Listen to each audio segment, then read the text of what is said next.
Hey everybody, and welcome finally to a build. I just need to hop right in. Welcome to a Schwarzkopf Looping Coaster build. I am so super excited to finally share that video with you. Well, actually finally is a bit, it sounds a bit big, but actually yesterday was like I had a blast building this thing.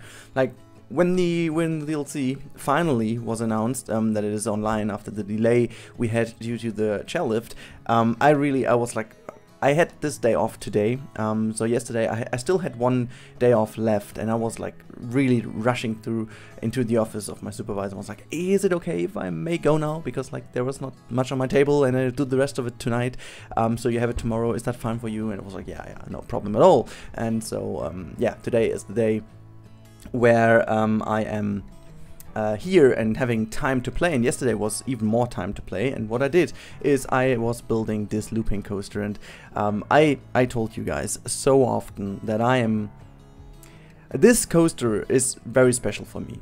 It is something I'm wishing for this game from the very beginning, and one of the strongest things. Like there were so many things not included in the base game where I was really hoping for that we do have now. But this one was always on my top one list. Like it was on top of that list, and it is yeah.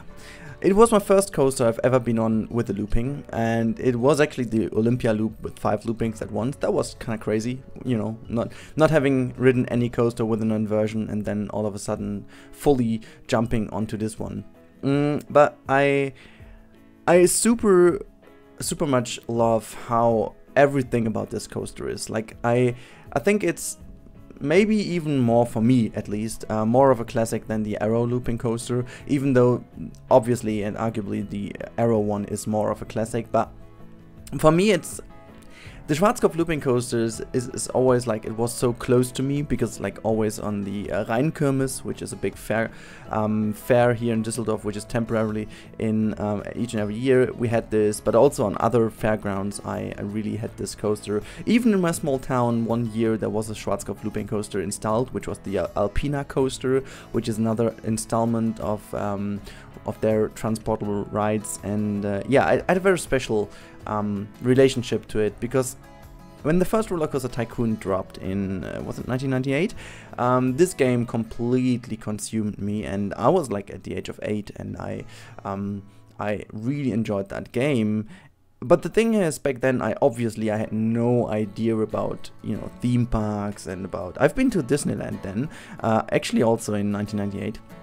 Is that even right? I don't even know if the game was released then. Let me just quickly check. I don't want to tell you anything wrong here. Let me just type this in. Roller Coaster Tycoon release date. It was 1999. It was, so okay. I was at the age of 9 then, and yeah. The thing about this game was I had no idea. I obviously knew what a carousel was, but I wasn't a geek or something. I have been to a few theme parks back then, but nothing major.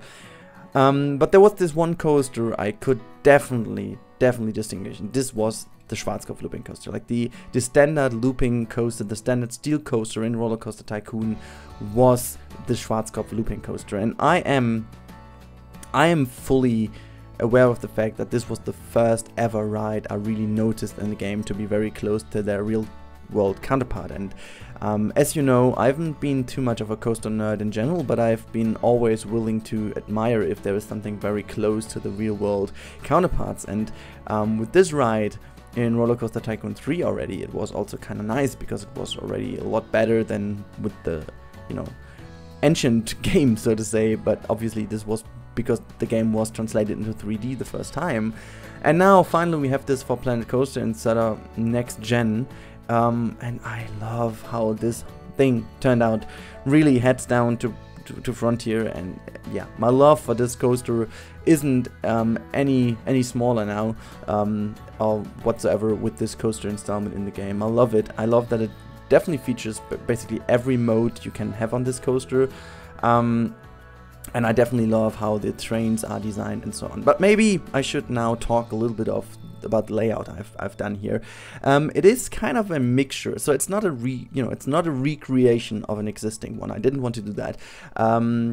I mean, maybe I have at least a little bit of a better knowledge of this coaster than of any other coaster I've built so far, because at least this is maybe the coaster I've been the most on, and I've ridden the most, so I kind of know a few things about this one. But still, I needed to watch some screenshots, and it definitely is kind of a rip-off of the Olympia Loop and the Alpina coaster, these two transportable rides, and I tried to kind of make it a little bit more of a constant installment. Is it even that called constant installment? Like a durable installment? I don't know. It's just, I wanted to make it not a transportable ride. I wanted to make it a ride that is being fully installed to a theme park and will rest there, at least until it's exchanged by a newer version of a coaster whatsoever. It features 3 loopings, as you have seen.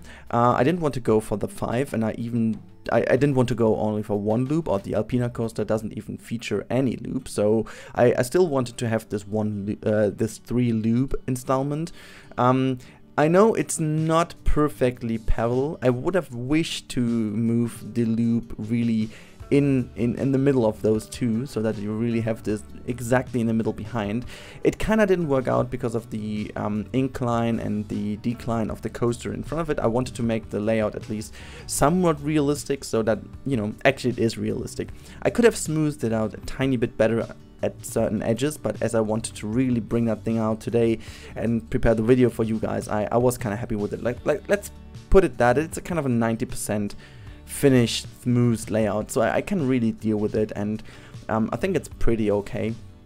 Maybe I will do and improve that later on, and just you know, update my workshop element, because after this video you will be able, actually before this video maybe even, I don't know, you will be able to download this from the workshop already. I've put it in the workshop, so if you want to check it out yourself, go there, do it. I'm gonna prepare a POV video of this, and maybe you can even get this today. I didn't want to include that in the time-lapse because I wanted to just give you the building, and then you can just check out. Either way, you can check out yourself or just watch the POV video once it's ready, because it's always, I'm rendering it in 4K, so you do have the better codec on this. I don't know if I've even talked about that. So for a few months now, YouTube uses different codecs, and for whatever reason, I am not under the bigger YouTubers, so to say, that do have the better codec, and I don't know how they exactly choose this. It is super weird, so it depends somewhat on your monthly views and on your, I don't know, regularly upload schedule whatsoever. But there are 2 codecs, the AVP and the AVC, I guess, and the VP09. The VP09 is the way better codec and makes your videos look a lot better just by the way how YouTube compresses the videos. And the AVC is a lot worse and even produces bigger file sizes, so I don't even know why they even feature this, but hey. So fact is being that I only get the AVC no matter what I do. I contacted YouTube. They said this can't be true because it, you know, after over, let's say they said 50k views a month. I have about like 60-70k views a month, if it's okay, a good month. So I should be over this number, but I'm not, and so I get the bad codec, so to say. You get the better codec though, no matter how many views you have, when you render it in 4K, but there is no point for me in rendering this video at 4K. It makes no sense, because 4K obviously looks better, but I don't have even a 4K monitor, so it's a kind of an upscaled 4K version, which the only reason why I would do this is to get the better codec, because YouTube, I think let's say starting from 4K, they don't even use the AVC any longer, which is good, but yeah, hey, I don't need to render my time lapses in 4K just for having a better codec and making my whole workflow just 4 times longer than it needs to be. So I only do this for POVs, and now this is a very long explanation why there is no POV in this video, but I am going to do one in 4K, so you have the better codec and it's enjoyable to watch. Boom, there we go. Sorry, that was a long explanation for what I could have said a lot easier and shorter. Anyways, yeah, as you can see, I'm just doing a little bit of theming. It's not crazy, it's just very, very subtle, very modern, very standardish, like in a budget, maybe a bit more than a budget park.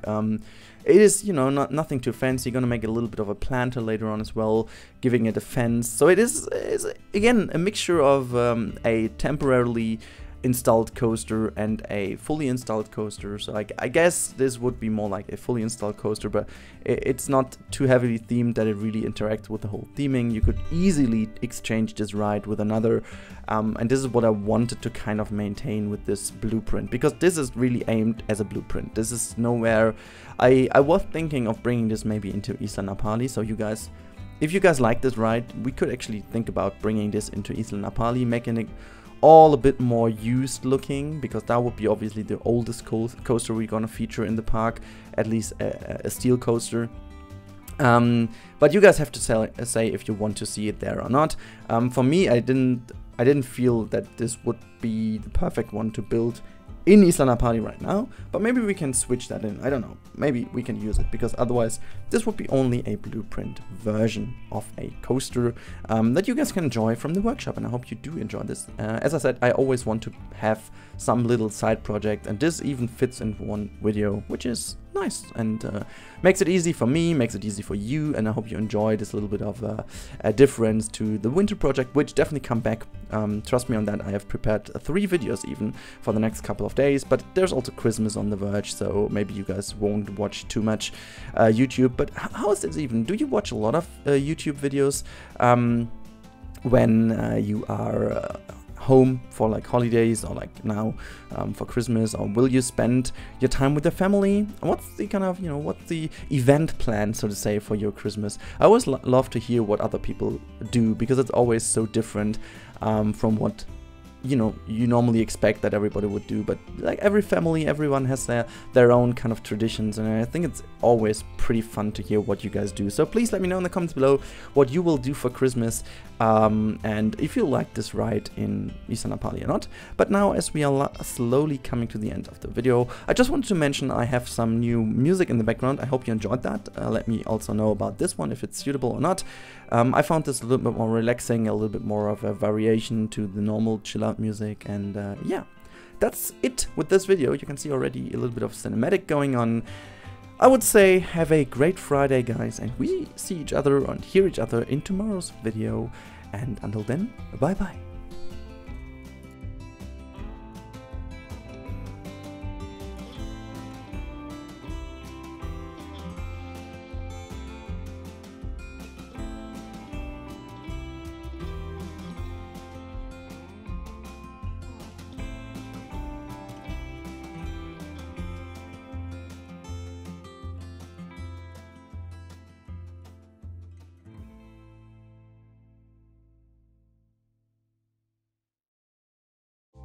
We should be hiding out wherever we may find love that's flowing.